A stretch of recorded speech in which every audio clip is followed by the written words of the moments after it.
قیادت میں کام کیا. تو اس کے ساتھ ہم نے سپٹمبر سے کراچی کے جو مسائل تھے دہشت گردی والے، میاں نواز شریف صاحب نے درجنوں میٹنگ کی اس کے اوپر. میں کئی میٹنگوں خود بھی ان کے ساتھ شریک ہوا.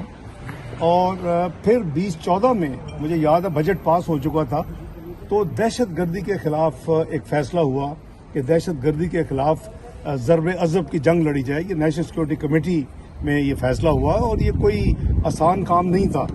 یہ بہت خرچے کا کام تھا، لیکن بہت بہادری کا کام تھا.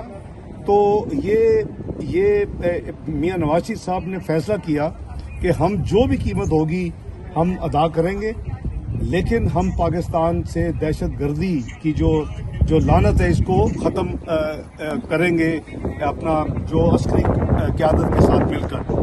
تو آپ نے دیکھا کہ ضرب عضب ہوئی، رد الفساد ہوا، اور اس پہ الحمدللہ پاکستان کو بے پناہ کامیابیاں ملی، اور عسکری قیادت نے اپنا بھرپور وہاں اپنا جو کام کیا اور محنت کی. اور آپ نے دیکھا کہ پاکستان سے وہ دہشت گردی، اگر آپ ڈیٹا کمپیئر کریں کہ 2013 میں کیا پوزیشن تھی، 2014 میں اور 2015 میں اور 2016 میں، تو آلموسٹ دہشت گردی کا بھی کالا کما ہو گیا تھا.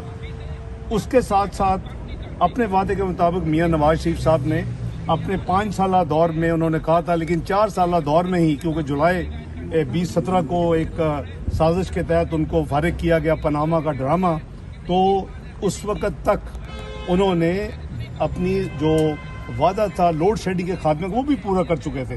پاکستان سے لوڈ شیڈنگ ختم ہو چکی تھی. پاکستان میں اس وقت تک یعنی 2013 تک جتنی بجلی کی کیپیسٹی انسٹال کی گئی تھی، اس سے جو ریکوائرمنٹ تھی اس سے بھی زیادہ جو ہے کوشش کر کے اس کو یعنی انسٹال کرنے کے ارینجمنٹس کیے گئے. سی پیک لایا گیا $46 بلین کا، $26 بلین کی وہ انویسٹمنٹ کر چکے ہیں. سی پیک کے حوالے سے توانائی کے منصوبوں میں مینلی پاکستان میں چائنا کی بات کر رہا ہوں. وہ آپ کو یاد ہوگا انہوں نے کہا تھا کہ یہ نواز شریف صاحب کو تحفہ ہے. یہ سی پیک جو ہے یہ صدر اور وزیر اعظم چائنا کے لیول پہ کی باتیں میں آپ سے شیئر کر رہا ہوں. اسی طرح جو معیشت کی حالت تھی، میکرو اکنامک انسٹیبل کنٹری، 6 سے 7 مہینے کا ڈیفالٹ، کوئی بھی پولیٹیکل پارٹی جیتی. یہ میں فیبرری 2013 آپ کو یاد کروا رہا ہوں. تو ہم کہاں پہنچ گئے؟ ہم الحمدللہ 2016-17 تک وہاں پہنچ گئے جہاں پاکستان میں 4% جنرل مہنگائی رہ گئی.